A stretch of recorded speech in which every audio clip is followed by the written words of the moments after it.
Welcome back to the Project Censored Show on Pacifica Radio. I'm your host, Mickey Huff.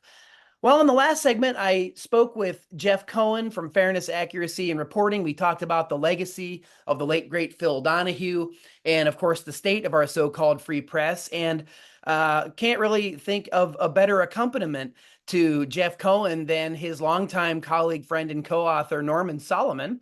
Norman Solomon was on the program with me last year when his book came out, War Made Invisible: How America Hides the Human Toll of Its Military Machine. Norman Solomon should be no stranger to the Project Censored audience, co-founder of rootsaction.org. He's the executive director of the Institute for Public Accuracy. His previous books include War Made Easy, among many, many others, including some with Jeff Cohen. Today, we're going to talk about War Made Invisible, but there is a new paperback edition that's either coming out or will be out by the time this program airs. And it has a new afterword that specifically looks at the media, the military-industrial complex in the frame of U.S., Israel, and the onslaught in Gaza. Norman Solomon lives in the San Francisco Bay Area. Norman, welcome back to the Project Censored Show. Hey, thanks a lot, Mickey.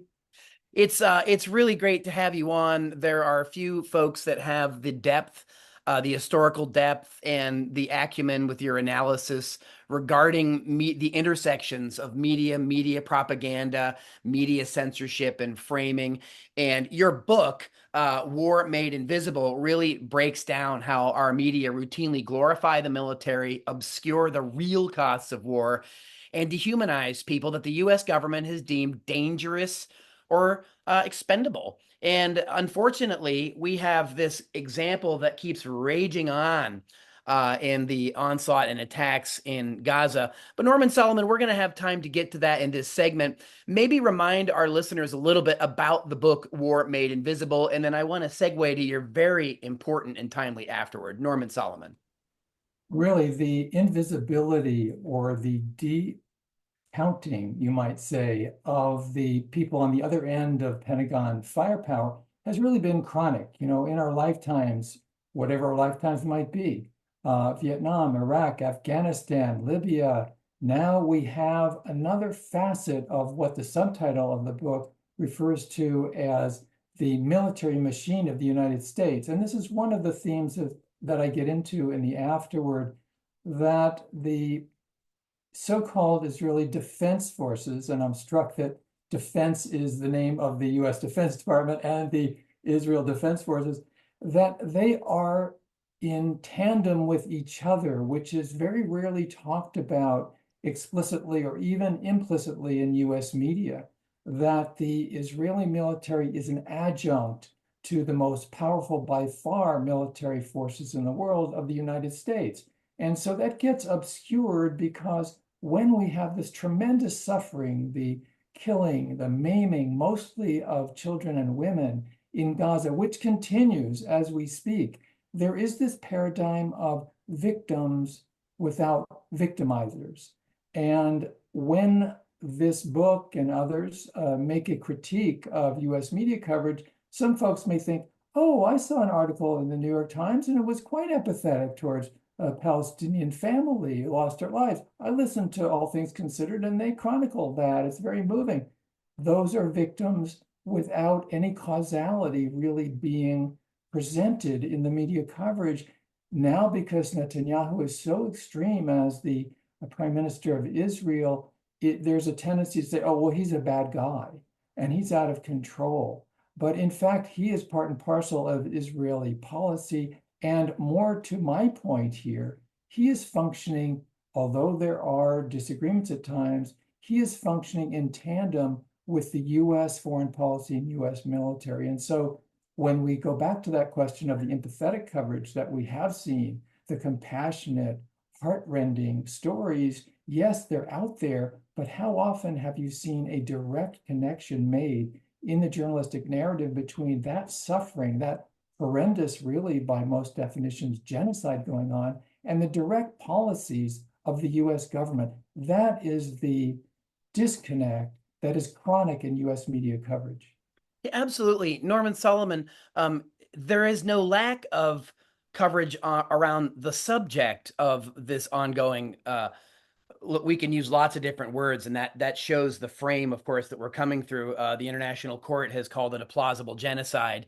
I think people that are really watching it happen and looking at the rhetoric around it, while that term may seem harsh to some, it unfortunately also seems accurate factually. And that's something that the corporate media in the US have a hard time.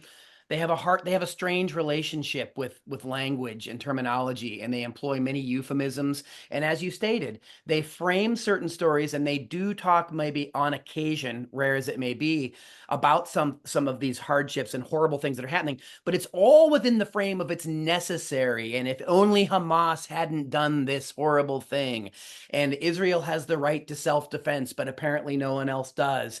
These are all the propaganda frames, that we see in the corporate media, and you deconstruct these in the new afterword to your book. And again, I urge people to really look at this analysis. And you talk about several things about how mainstream discourse avoids voices condemning the US government for its role in the slaughter. And look, let's be clear. What's happening, and this is even from the mouths of Israeli military personnel, they could not be doing what they're doing without US material support. Norman Solomon. Well, absolutely. Even before this war began, upwards of 80% of the Israeli military weaponry imports were from the United States. That number has even skyrocketed since then. Mickey, you just used the word slaughter, and you were referring before to how language is selectively utilized. That is really key. And it goes to again, the theme of War Made Invisible, that the invisibility is at many different layers. And a lot of those layers are, you might say, enforced by the language that is used quite selectively. Here's an example that I cite in the afterword. It was research done by The Intercept 6 weeks into the Gaza war. The word slaughter was used by the New York Times, Washington Post, and LA Times, a ratio 60-1 attributed to what Hamas had done. For every reference to Israel's slaughter of Palestinians, 60 references to what had been done to Israelis. Then you go to the word massacre, the ratio 125-2. The word horrific, 36-4.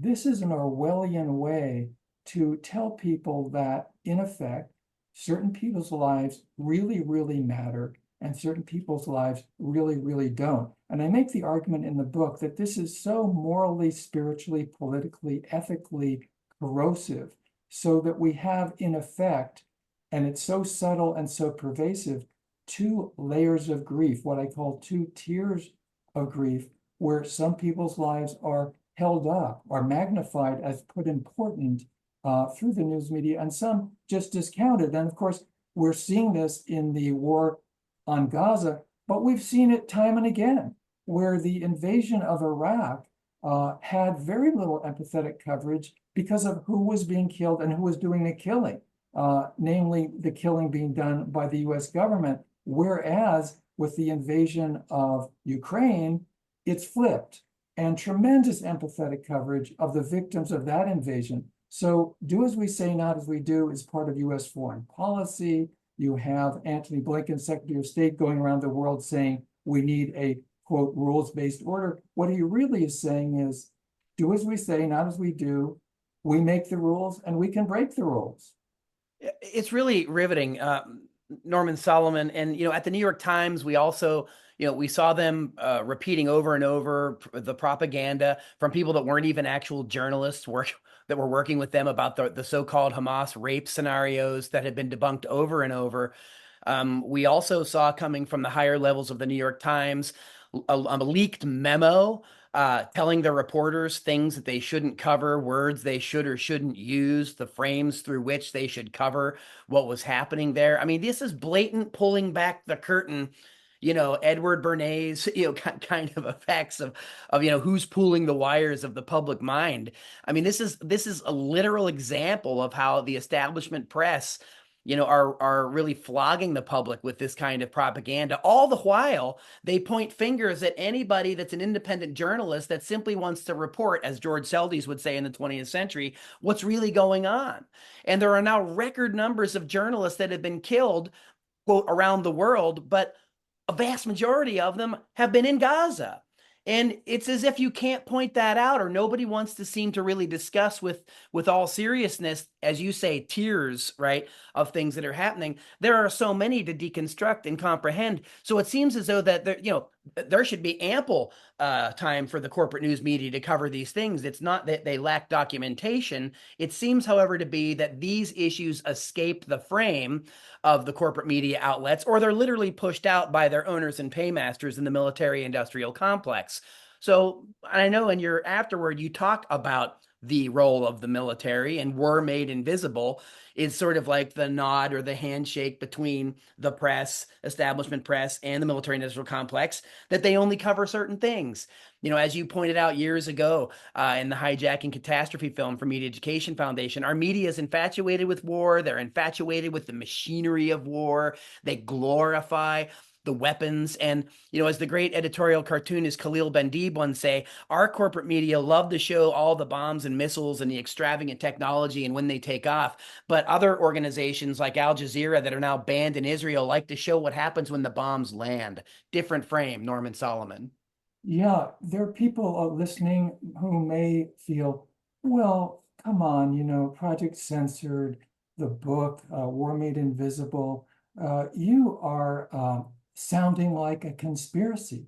And I think a response is, no, it's much worse than a conspiracy. It's not a few people, diabolical, snidely whiplash, going in a back room with the co-conspirators and giving out one memo or the hammer coming down. No, it is structural. It's the way Yes. that the, if you will, political economy functions. It's the way that these huge institutions interlock and the enormous profits that are being made, the shipping of weapons to Israel and to Ukraine and to Eastern Europe since the expansion of NATO. This is a humongous cash cow. And are we supposed to pretend to be so naive that billions of dollars of weapons shipments every year don't affect policy? I mean, there are more lobbyists on Capitol Hill than there are members of Congress for the weapons manufacturers. And speaking of language, and this is a losing battle for me for years. When we say defense spending, when we say defense budget, lowercase d, we are already giving away part of the argument.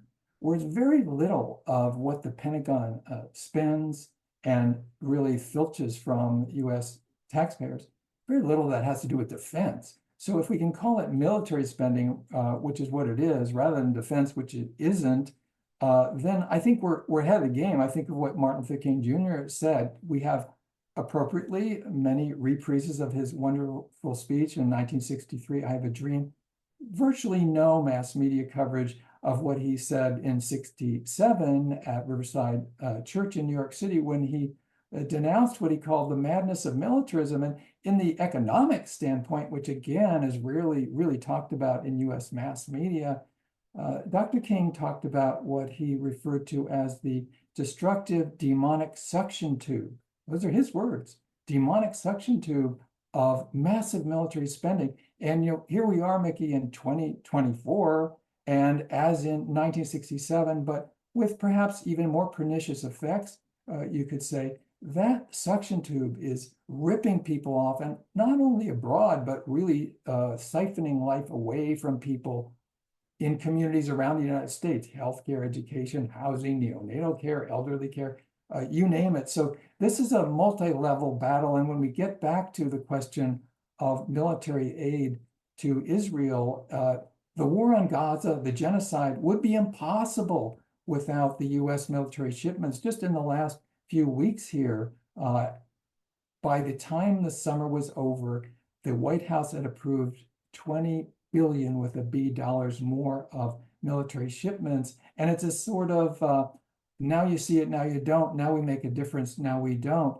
There's a pretense that, oh, there's this rogue Israeli government. What can we do? The United States could end this war on Gaza very quickly, except that would require some political courage, stepping away from these massive pipeline shipments of weapons. And one more thing I would add is there's an anomaly that's rarely talked about in US mass media. The polling is against shipments of weapons to Israel. At least 60%, polls are showing. most of the public wants a cutoff as long as the war on Gaza continues. And yet you wouldn't know that from the punditocracy, the mass media, the New York Times, the Washington Post, because they're in a different plane. They're in, oh, we're in the elite circles. We know best. The public opinion in this case doesn't matter because there are other considerations that are viewed as way more important. Oh, absolutely. And Norman Solomon, um, this this lack of coverage in corporate media, 6 in 10 people in this country do want this to stop. We have, and you write about this in the afterword of the new paperback version of your book, War Made Invisible. You talk about how there's such a selective coverage of this, but there are many establishment journalists, and there are even people in the Senate and Congress that have, well, sometimes sounded a little bit like we have here in the last 5 minutes. I mean, maybe not so stridently in that way, but there have been people that have spoken out against what's happening, and they have called attention to this. The Democrats have been experiencing the uncommitted voters in whatever passed for the primary, right? And Right. and then just recently at the convention, these people were denied even having one representative talk about what a majority of Americans want. That's a great point. And the contradiction is glaring if we look for it, if it isn't, a light hidden under the bushel of the corporate mass media. I think, for instance, and I talk about this in the afterword of War Made Invisible, that Chris Van Hollen, the senator from Maryland, who really has been great in going to the borders of Gaza and firsthand seeing, and this is a part of the genocide, the use of starvation as a weapon of war is incontrovertible. Israel has been doing this. And so there's US media coverage of Blinken, Secretary of State, or President Biden saying, oh, you really shouldn't do that. But it continues, and the US could stop it from happening. And so on the floor of the US Senate earlier this year, fresh back from Gaza, Senator Chris Van Hollen gave an eloquent, moving speech about the use of starvation as a weapon of war by the Israeli government against Palestinian people. And he said that the people running the Israeli government are committing war crimes. He used that phrase, they are war criminals. And as I point out in the book, hours later, he votes to send more weapons, billions of dollars worth of weapons more to Israel. So how does one explain that political schizophrenia, tremendous fear that the mass media will come down on them, the pundits at the major media outlets, of course, AIPAC, the pro-Israel lobby, Israel can do no wrong. And this is a terrible blight, one might say a criminal blight on the governing class of the United States. Indeed. I'm speaking with Norman Solomon, author most recently of War Made Invisible, How America Hides the Human Toll of Its Military Machine. Now, the book came out last year, but Norman Solomon has a new paperback edition that's coming out and maybe out by the time this program airs. And we're speaking a lot about the new afterword that focuses on this complicity between the U.S. media, the military-industrial complex, and enabling the ongoing massacres that are happening in Gaza. I'm Mickey Huff, host of the Project Censored Show. Again, we are speaking with author and media critic Norman Solomon. We'll continue our conversation after this brief musical break. Stay with us. 3, 2, 1. Welcome back to the Project Censored Show on Pacifica Radio. I'm your host, Mickey Huff. Today on the program, we're honored to have back Norman Solomon, journalist, media critic, historian. Norman Solomon's work spans decades, looking at the propaganda of the corporate media, the censorship of corporate media. And we're speaking now about his recent book, War Made Invisible. It's out in paperback here with a new afterword specifically looking at what's been happening with Israel and Gaza in the Middle East. And Norman Solomon, earlier in the program, earlier in our conversation, I really liked that you talked about what's happening in media and the way they cover things with their cozy relationships with the military-industrial complex. This isn't about a conspiracy. This is business strategy. This is policy. I mean, I'd like to say public policy, but that's a total misnomer because it's not in the public interest at all. But one of the other sides to that is that there are There's cracks in the facade. There are journalists that work for many of these establishment outlets that actually signed on to a Committee to Protect Journalists letter decrying the carnage of journalists going on in Gaza, and there were numerous people that signed it. You wrote, and you were quoting a piece in your afterword. More than 30 journalists have since asked to have their signatures removed from the statement condemning the death of journalists in Gaza, fearing reprisal from their employers. And then, you go on to quote this and saying, well, that includes Associated Press, Washington Post, Bloomberg, McClatchy, Chicago Tribune, etc., KQED in the San Francisco Bay Area. Um, can you talk a little bit about that kind of pressure inside the industry that a lot of people would say is, again, well, that's a conspiratorial mindset. It's not. This is self-censorship. These people seem to be very reasonably worried about their employment because they seem to know something about the business within they work. Yeah, the incident that you referred to makes its own case, really, because it was actually an independent letter that was drafted by American journalists and got a really large amount of signers very quickly saying, we want independent journalism. We don't want this shilling for one side of this war. And it was eloquent, it was clear. And as you say, a few dozen people who signed a letter within days contacted the distributors of the letter and said, take my name off because my employers will come down on me or already have come down on me. So that fear factor is really hard to quantify, and it's in the air. You mentioned the great press critic George Seldes, and I think it was Seldes who said that when you went into the newsroom, and this is perennial, he's going back to the 30s, you could smell in the air what is allowed and what isn't, what's expected and what isn't. And when you think about it, somebody breaking into the profession, how do they evaluate what is helpful for your career? And that is what those who have already advanced farther are doing. And contrary-wise, if there are object lessons for people who have the hammer coming down on them because they signed the wrong letter or they do something that gets them fired or demoted or hitting a ceiling of their career, that is very instructive in a bad way.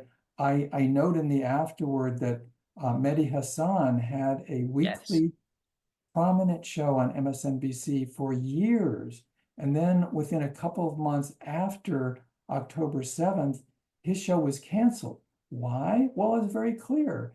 He actually condemned what Israel and the United States were doing in the carnage and the slaughter of civilians. And we need to remember most of those deaths, and this is an undercount, more than 40,000 of people who have been killed by the US armed Israeli forces in Gaza, most of them are children and women.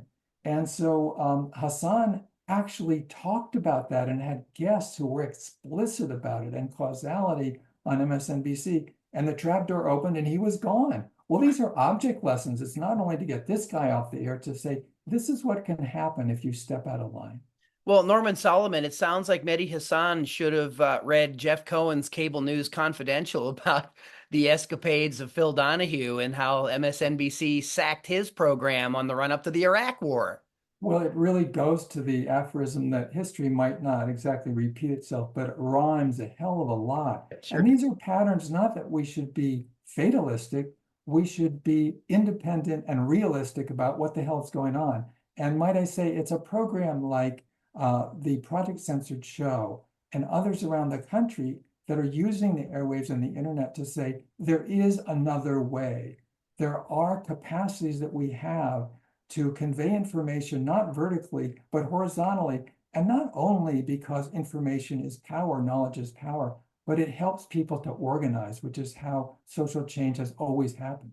Meaningful civic engagement informed by transparently reported facts, right? That's what the fourth estate is supposed to be doing. That's why that this is protected in the Constitution under the free press, to not allow this kind of government interference. However, what we see increasingly more and more over the years is what we refer to as a censorship by proxy, right? Where these corporations are so integrally sort of enmeshed through the national security state and so on. They don't need to get memos. The White House doesn't need to tell big tech, et cetera, et cetera. It's what you were referring to as celdies. You can almost walk into these rooms and smell it in the air, and that's what creates this kind of very, I would say, you used the word pernicious before, to use it again, the self-censorship that goes on, that many times people don't know that, but you are here giving people the opportunity to understand that many of these people, these journalists that were self-censoring, that it made its own case. They were coming out saying, take my name off the letter. In other words, they were saying, I have to go back and self-censor. I'm violating some golden rule in journalism, right? Among the corporate journalists, directly in violation of the Society of Professional Journalists Code of Ethics, right? Which is to seek truth and report it, and to, not get into conflicts of interest, and to cause no harm. Rather, we see the media doing great harm. Another thing you mentioned earlier that I wanted to come back to was the great Ed Herman and Noam Chomsky's Manufacturing Consent and their analysis of worthy and unworthy victims. And it seems like Mehdi Hasan committed the great crime of noticing the unworthy victims, right? And this is what leads to his exit.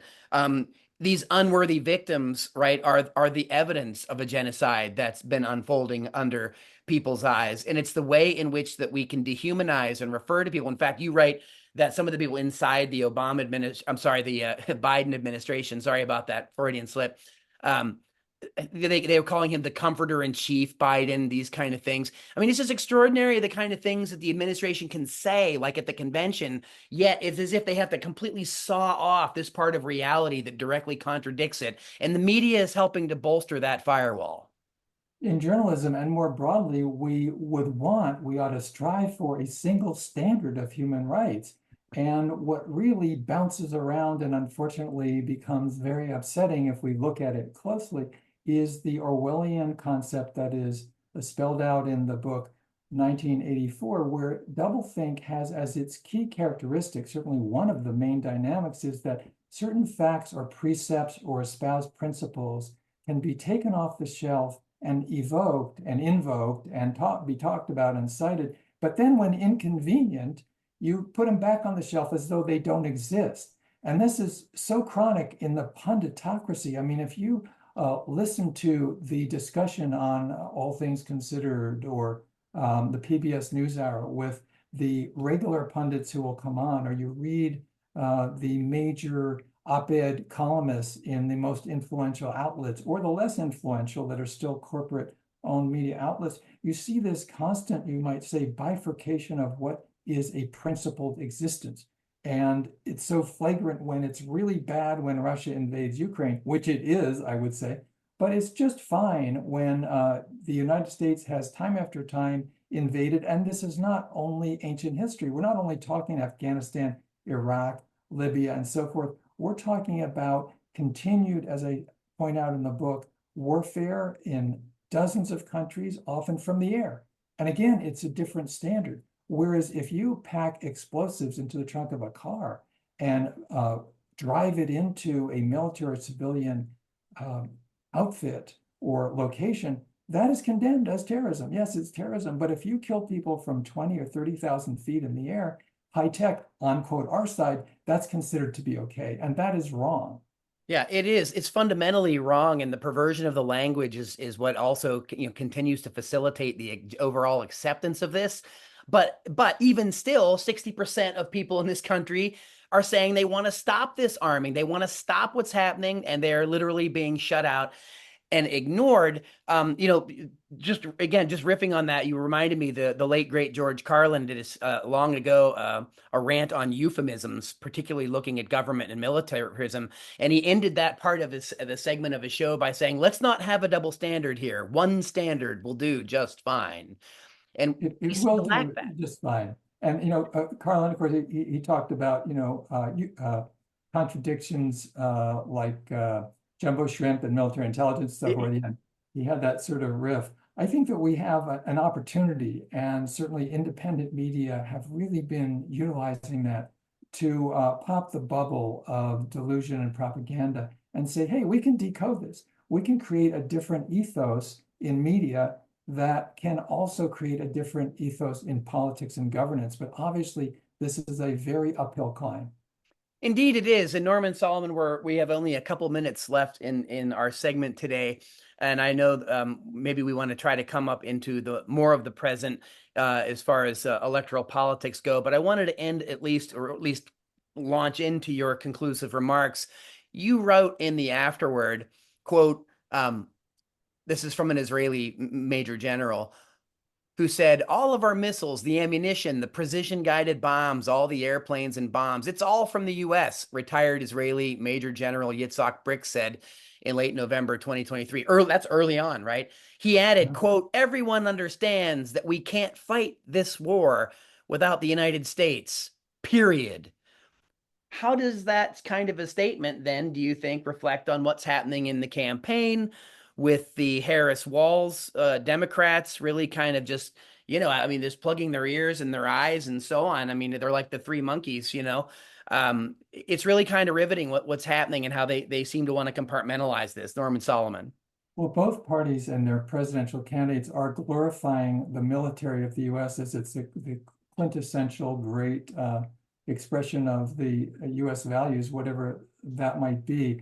I think it's clear that hard to imagine that Trump would be worse because he has told Netanyahu to, quote, finish the job. But both parties have really soldered themselves to this very false and lethal notion of what it means to be patriotic and what the military means. I would just close by saying that as I worked on this afterward, I kept thinking about, well, the subtitle of War Made Invisible is How America Hides the Human Toll of Its Military Machine. What does that machine have to do with what Israel is doing? And I kept seeing again and again that the Israeli military machine is, as I say, an adjunct of the US military machine. Therefore, our US media must be confronted for its failure to point out that the killing in Gaza comes from the United States as well as from Israel. Absolutely.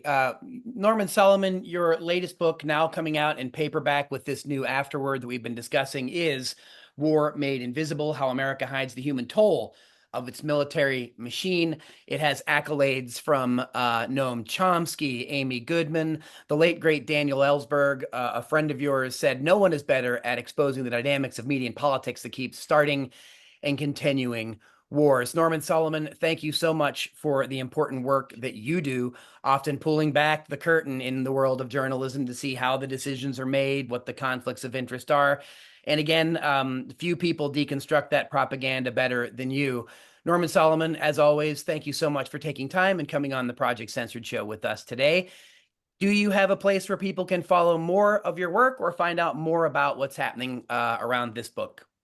Sure. People could go to warmadeinvisible.org, and there's a lot of info there. Thanks so much, Norman. It's always a pleasure. Thanks a lot, Mickey.